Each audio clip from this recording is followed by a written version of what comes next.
Hello there guys! Today I'm going to be introducing you to a game by the name of Pivvot, with two V's.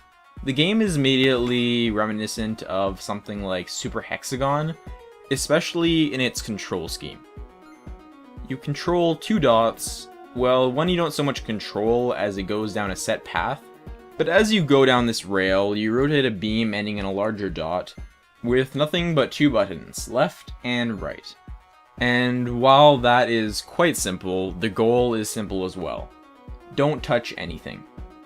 The anything there varies a lot, and gets more difficult as you go faster and faster, ranging from small, solid shapes that you need to avoid, to more complex and moving targets that require a certain level of prediction.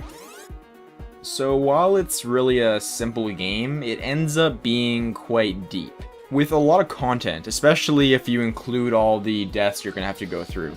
I already mentioned the obvious comparison to Super Hexagon, and while the default mode of Pivvot isn't quite as hard as all that, it's no cakewalk.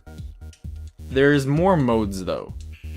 There's first of all just a slightly more challenging and faster mode, and then there's the insane mode, the absolutely crazy mode called Berserk.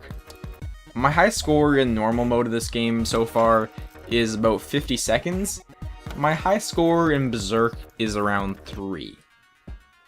Now, on top of the simple but solid gameplay, the game has a pretty simple aesthetic style as well. Basic shapes and colors, but the changing colors make it pretty enough. What's more, they go well with the music, which is something that I really enjoy as well. And it goes really well with the game too. It starts out good, it's nice, it's fun, but then as you go faster and faster and the game gets more and more intense, the music does too.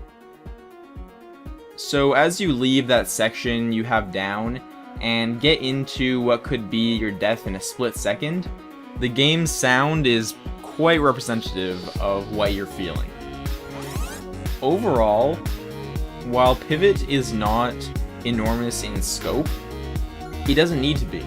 Games don't really need a huge amount of complexity in order to be good games, and I think that this, along with games like Super Hexagon, give a very good demonstration of that fact.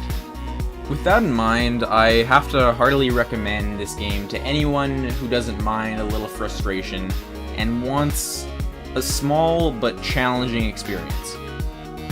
Pivvot will be out on iOS August 1st, with Android, PC, and Mac versions coming out later. Thank you so much for watching, guys. I've been Maple Dungeons, and I will see you next time.